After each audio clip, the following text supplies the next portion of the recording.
अनेक दुःख यातना।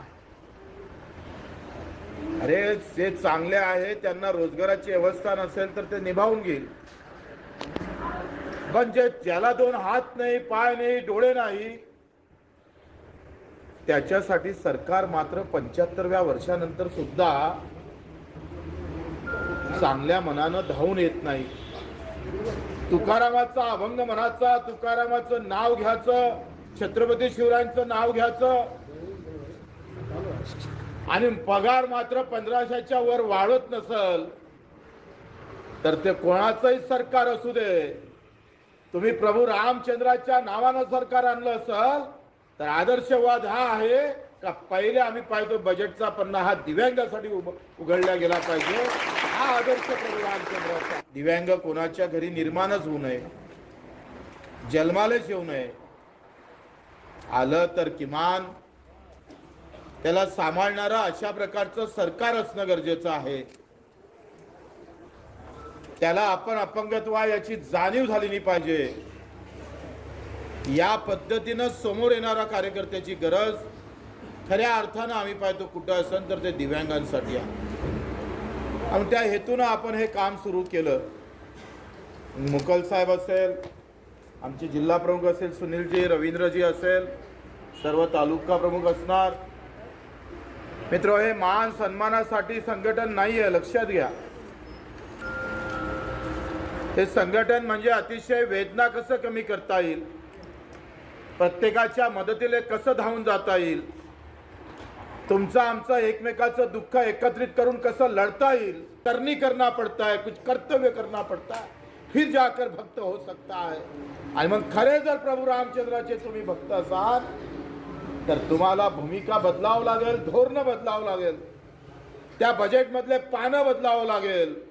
ज्याला दोन पाय नाही, चलता येत नाही, त्याच्यासाठी सरकारनं पहिलं उभं राहावं लागेल, मग बाकीच्यांना रांगेत उभं करावं लागेल। अशा पद्धतीने उभं राहणं गरजेचं आहे। सेवा करण्याची व्यवस्था निर्माण होणं गरजेची आहे। मी माझ्या मतदारसंघात घरोघरी जाऊन दिव्यांगांचे पगार सुरू केले। आज आमदार निधीतून 60 लाख रुपये खर्च केले, 75 लोकांना आपण खोके दिले। आमदार निधीतला पहिला खर्च सगळ्यात जास्त ताकदीने कुठे झाला असेल भरत गोगावले आले नाही, त्यांना सूचना द्यावं लागेल। तुम्ही जर आमदार निधी खर्च केला नाही, जरी तुम्ही पोस्टरवर दिसले तर उद्या तुमच्या घरावर आम्ही आल्याशिवाय राहणार नाही।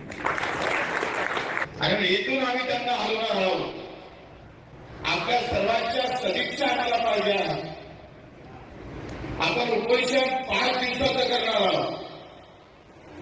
प्रांतिक उपोषण आहे, 5 दिवस पाण्यावर जाऊन उपोषण करणार।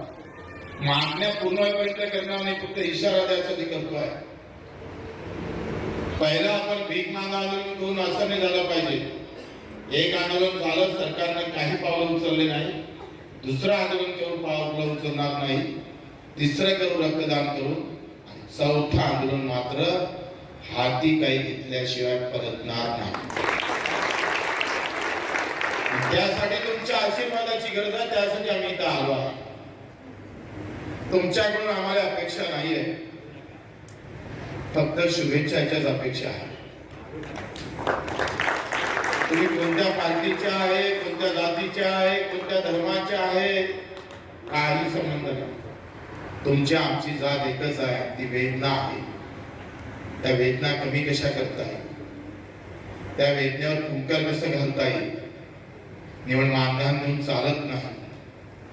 देशातलं पहिलं मंत्रालय बच्चू कडूच्या बंडखोरीमुळे निर्माण झालं, दिव्यांग मंत्रालय पहिल्यांदा स्थापन